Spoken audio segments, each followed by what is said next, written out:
That's actually a very beautiful sound for me. You'll find out why. 9 years ago, Christmas was the stuff of nightmares. Weeks before, my wife and I held our firstborn son in our arms as he breathed his last breaths. A perfect pregnancy had ended with an emergency delivery, with our son being born brain dead. After a grueling 5 days of exhausting every option available, he was taken off life support. And as my wife and I held his tiny limp frame, a presence filled the room that I could not comprehend. I couldn't see it, but it invaded every space and pressed down on us. It comforted us like arms with infinite strength were squeezing the very air from the room, but with love. And then our son died. And the presence that had filled the room was gone. The hospital room empty except for 2 young parents who would now learn what it meant to grieve their only child's body dead in their arms. The promise of new life, gone. To deal with my grief, I threw myself deeper into work, thrusting my energy and grief into my passion, the paranormal and the occult. I had owned an occult bookstore, radio show, had signed a contract for my own TV show. I taught people how to seek out the dead, to use their psychic powers to create change in the world. I knew all about the spirit realm. But even in all the gifting I had in that realm, I had no answer for the presence I had felt in the room that day that my son died in my arms. I couldn't wrap my mind around the love that I had felt. Was it grief? Was it a coping mechanism? Honestly, I didn't have a single clue. My wife, though, she did have a clue, as wives often do. And she began to seek out answers to what that presence was, especially since I had no answer to give her. And although she wasn't then a big believer in the Bible, her searching eventually led her to a church. I began to notice her change. Joy began filling her once again, and I was curious.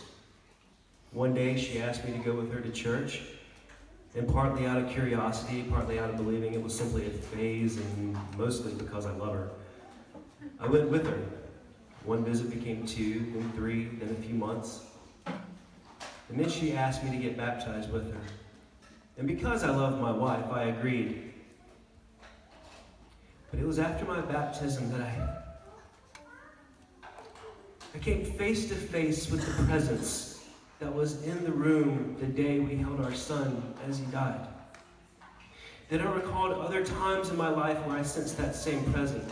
Car accidents, overdoses, moments where I felt rejection and pain so severe that I thought that I would die.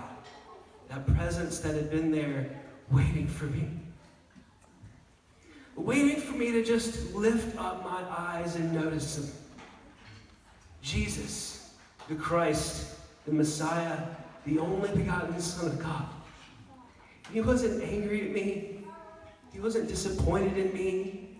He wasn't ashamed of me. He was in love with me. He was real.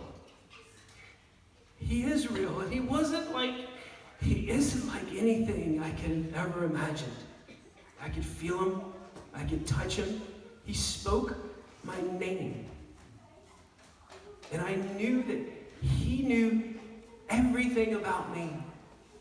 Little me. He spoke my name.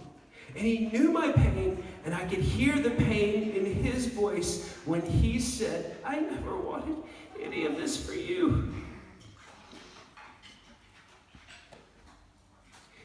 You want to know what he smells like? I can tell you what he smells like. Cedar, musk, and myrrh. But more than that, Jesus smells like life.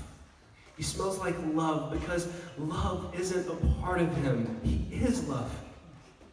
But he's more than a smell, he's an atmosphere. And when you continually remain in his presence of love, joy, peace, patience, kindness, goodness, faithfulness, gentleness, self-control, as we intimately walk with him, these qualities, this fruit, grows in us. It transforms us and spreads to those all around us. A caring word on our tongue, a real hug, a helping hand, a listening ear, a shared meal. These things bring the rich presence of Jesus. 9 years ago was the worst Christmas of our lives. But now this Christmas, here we are in this place. 9 years later, walking with him, loving him. My wife and I and our four amazing, wild children. Missionaries who've traveled the world sharing the love of Christ and what he is doing, not just what he's done, but what he's doing in our lives. We're here in this place, this mighty building, this nation whose people have literally transformed the world through Christ.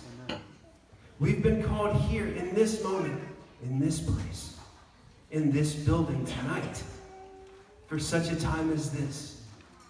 Because Jesus is in love with Wales. He's in love with you. And he's calling you. He's calling you. He's calling you back to his presence. He's calling you back to first love. Are you listening?